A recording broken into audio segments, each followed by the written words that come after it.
We get high and high. Every day. Crazy blue, like St. Elmo's Okay. fire. And high, Every day. crazy blue, like St. Elmo's fire. We get high We get high. and high. Every day. Crazy blue, like St. Elmo's fire. Love so high and high. Uh-huh.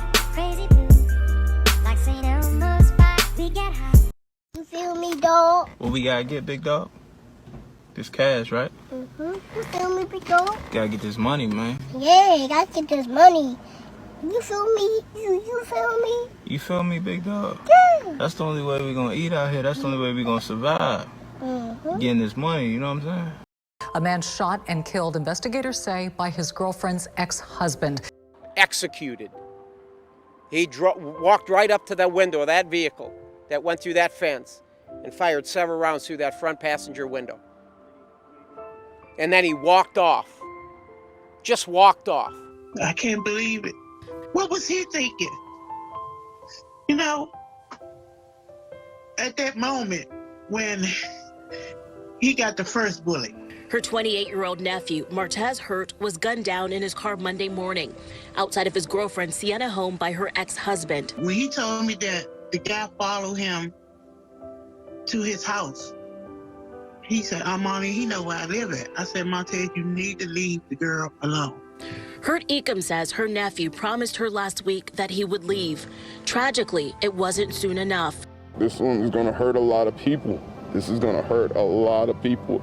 This was a well-known individual, and I had the pleasure of knowing him for a lot of years.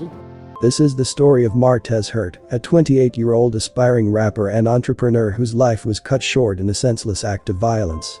Martez became involved with a woman whose ex-husband, Matthew Jacobs, had a troubling history of abuse and refused to let her move on with her life.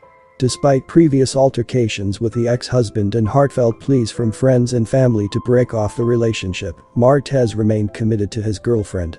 Then, in a tragic turn of events in October 2020, Martez was tragically killed, leaving behind devastated loved ones who are still trying to come to terms with their profound loss. The haunting question lingers. Why couldn't Matthew Jacobs allow his ex-wife to move on peacefully, and what drove him to commit such a senseless act of violence against Martez? Welcome to Viral Crimes. Subscribe and hit the bell icon for more stories. This story takes us to Missouri City, Texas, a growing suburban community known for its family-friendly atmosphere and diverse population.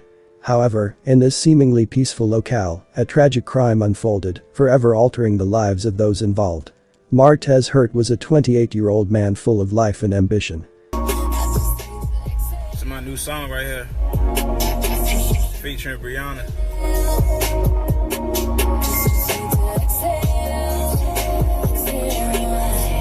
I just need to exhale. I've been going through hell. My brother locked in the cell, and they gave him no bail. Niggas claiming they real, but they faking they tell. I just stay to myself, and that's how I excel. Martez was a beloved son, father, and friend. He attended Florida A&M University. Good morning, good afternoon, good evening. Doesn't matter what time of the day you're watching this, just make sure you vote for the right person this time, tomorrow. Martez Hurt for Mr. FAMU. After graduating from Florida A&M University, he worked at the Pentagon, demonstrating his dedication and drive. However, his entrepreneurial spirit led him to leave that job and pursue his dreams by starting his own clothing line, which brought him to Texas 3 years prior to the tragic event. Martez was not only passionate about his business, but also about music. An aspiring rapper, he dreamt of making a name for himself in the music industry. He had a strong online presence, with a YouTube channel where he shared his music and creative endeavors. Martez was a creative force to be reckoned with, always pushing the boundaries of what was possible and inspiring those around him to do the same. Martez's family and friends described him as a jokester who loved making people laugh and was always on the go, constantly seeking new challenges and opportunities for personal growth. He had a heart of gold and was loved by everyone who knew him. His warm smile and friendly demeanor brightened the lives of those around him, leaving a lasting impression on everyone he encountered. Martez Hurt was in a relationship with a woman whose past was marked by turmoil.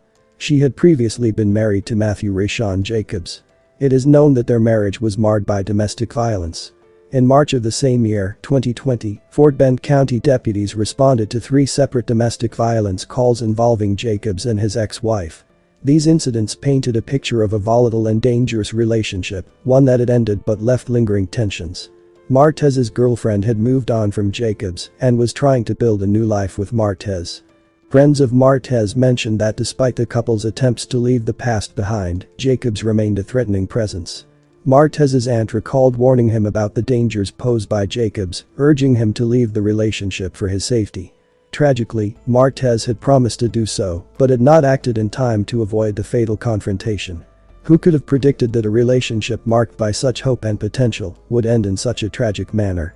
On the morning of October 26, 2020, tranquility was shattered by a violent and tragic event that left the community reeling. On that fateful morning, Martez and his girlfriend were driving to her home on Amethyst Isle Lane in the Siena neighborhood. Unbeknownst to them, Jacobs was lying in wait. According to Fort Bend County deputies, Jacobs had been stalking the couple, and his intentions were deadly. At around 8:35 a.m., as Martez and his girlfriend pulled up to her home, Jacobs made his move. He followed them and then exited his vehicle, approaching them on foot. Martez's girlfriend managed to escape from the car, but Martez was not so fortunate. Jacobs began shooting at Martez while he was still inside the vehicle. Martez lost control of the car, which then crashed into a nearby fence. Witnesses described hearing multiple gunshots and a scream. A neighbor who had moved to the area just 3 weeks prior recalled hearing 2 shots followed by a scream, then more shots and another louder scream. Emergency responders quickly arrived at the scene, but it was too late for Martez. He was found in the backyard of a nearby home, having been shot multiple times. Jacobs did not flee far from the scene initially. After the shooting, he casually walked back to his vehicle and drove away.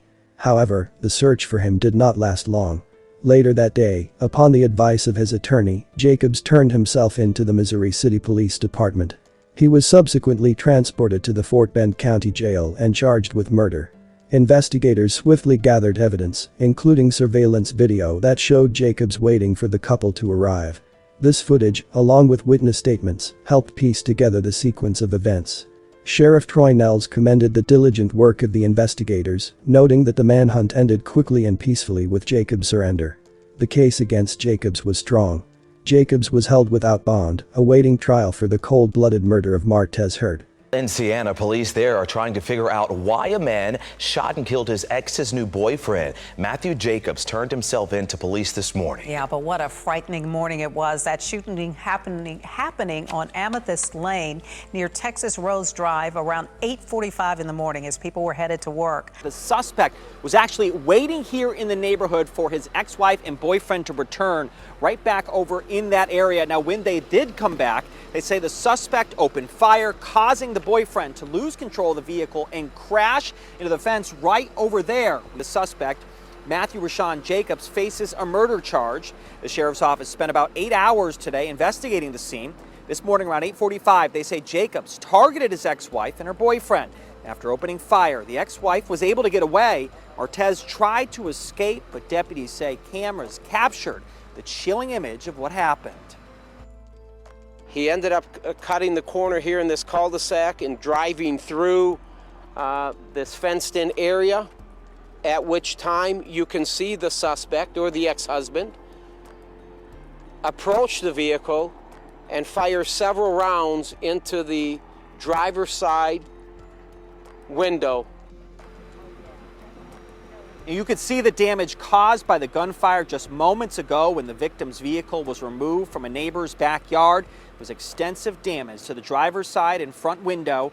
Jacobs turned himself in to Missouri City Police this morning. He was transferred to the Fort Bend County Jail, where he faces a murder charge. Martez Hurt is a young man who grew up in the Washington, D.C. area. He met some friends from Houston when he went to college in Florida. They convinced him to move down to the Lone Star State for opportunities, and he became an entrepreneur and an aspiring rapper.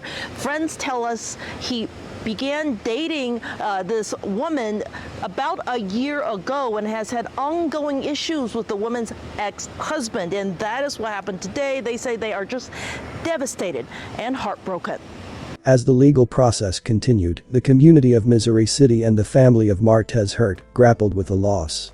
Vigils were held in his honor, and his family set up a GoFundMe to cover funeral expenses and bring his body back to Washington, D.C. His loved ones remembered him as a loving father, a jovial and ambitious individual whose life was cut tragically short by senseless violence. The crime left a lasting impact on the community, serving as a grim reminder of the dangers of domestic violence and the devastating consequences it can have. Martez Hurt's story is a sobering example of how quickly life can be taken away and the importance of seeking help in situations of domestic abuse. As of now, the case against Matthew Rashawn Jacobs is still pending, with the community and Martez's family awaiting justice for the young man whose promising life was brutally ended. Martez Hurt's close friends, like Ronald Vaughns, were shocked by the sudden and tragic turn of events. I think the ex-husband put a tracking device on her car or either her phone, so he would pull up sometimes when they would be chilling at night and like send pictures of her vehicle parked outside of the resident. Vaughns recounted how Martez had been at his house earlier that morning, leaving with his girlfriend. However, just an hour and a half later, when Vaughns tried to reach out, there was no response. It was Martez's girlfriend who eventually called, delivering the devastating news of his untimely death. Reflecting on their friendship, Martez's friends revealed the playful and light-hearted nature of their bond. They described their close-knit group as one that enjoyed joking around, even to the point of pushing boundaries. One friend, known by the rap name Del, expressed disbelief, hoping that the news of Martez's death was some twisted Halloween prank taken too far. The revelation that Martez and his girlfriend's ex-husband had an ongoing feud came as a shock to their circle. Martez Hurt's death was a tragic and preventable loss. His vibrant life was cut short by domestic violence, highlighting the urgent need for measures to address and prevent such tragedies. Despite warnings from his family and his own intentions to leave the relationship, Martez fell victim to the violent actions of his girlfriend's ex-husband, Matthew Rashawn Jacobs. Preventing similar tragedies requires raising awareness about the signs of domestic violence and providing support for victims. Individuals must recognize the warning signs and take action to protect themselves and their loved ones, whether by seeking help from law enforcement or reaching out to support networks. The impact of Martez's death extends beyond his immediate family, leaving a void in the lives of those who knew and loved him. His young child will grow up without a father, and his family and friends are left grappling with profound grief and sorrow. Navigating the aftermath of his death, including the legal process and seeking justice, will be a challenging journey for his loved ones as they cope with the emotional toll of his loss. Martez's memory serves as a poignant reminder of the importance of standing against violence and working towards a future where such tragedies are prevented. My condolences to his friends and family. May you continue to heal and one day find peace. Thanks for watching, and I will see you in the next video.